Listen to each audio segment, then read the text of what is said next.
opportunity for you guys. You've been one of the guys who've been here for some time. What is the level of just the focus going to a game like this? Yep. I think it's what it's been the whole year. It's just taking it one game at a time.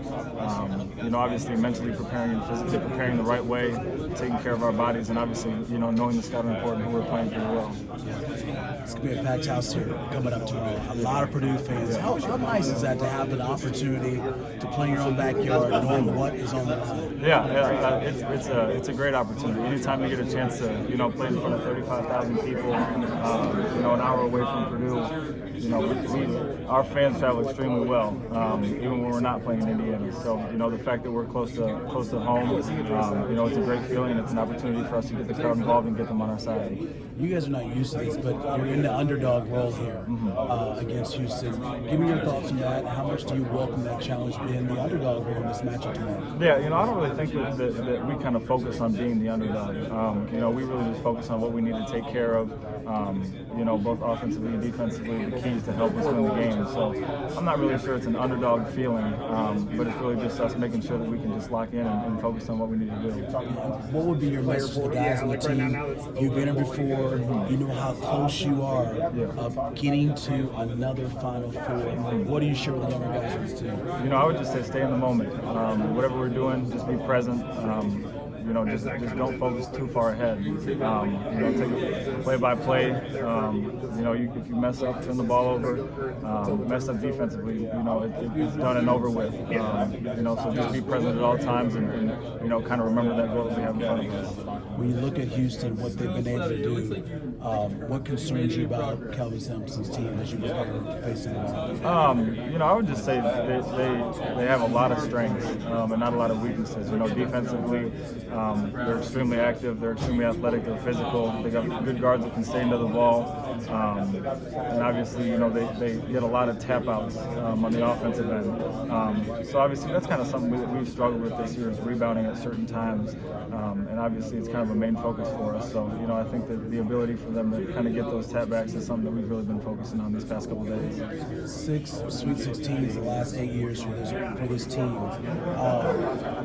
As a player who was fortunate to go to the Final Four last year, how much do you appreciate just the good moments and just the opportunities to be one of 16 teams still playing here? Yeah, absolutely. It's honestly, it's kind of something you dream about as a little kid.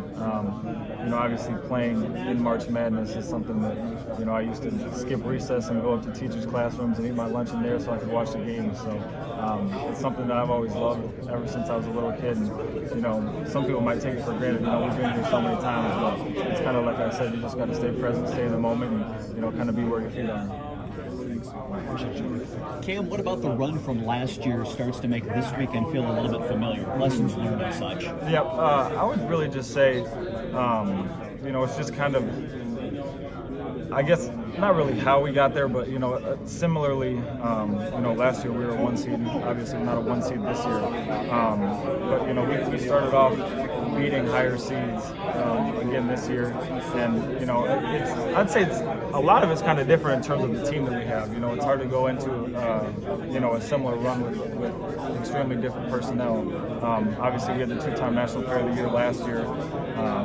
That helps when he's 7'4", 300 plus pounds and causes a lot of double teams. And this year, we kind of have a smaller lineup, but I would just say it's really just our connectedness as a team. I'd say it's super similar, and we all kind of have a common goal, and everyone's just present in where we are. A lot of guys have evolved in their roles as the season has gone on. What has it been like to just kind of see everybody start to find their new mold, so to speak, with this? I really just think that comes from preparation.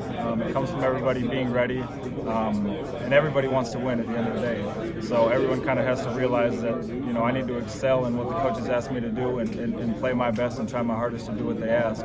And if everyone can do that, we're going to be pretty successful.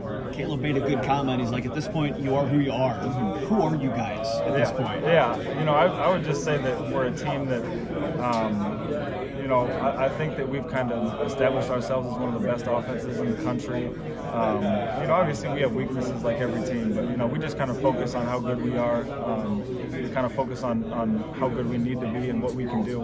Because I think everyone in this room would agree that, we can do something pretty special if we're all connected and locked in. How much has last year's experience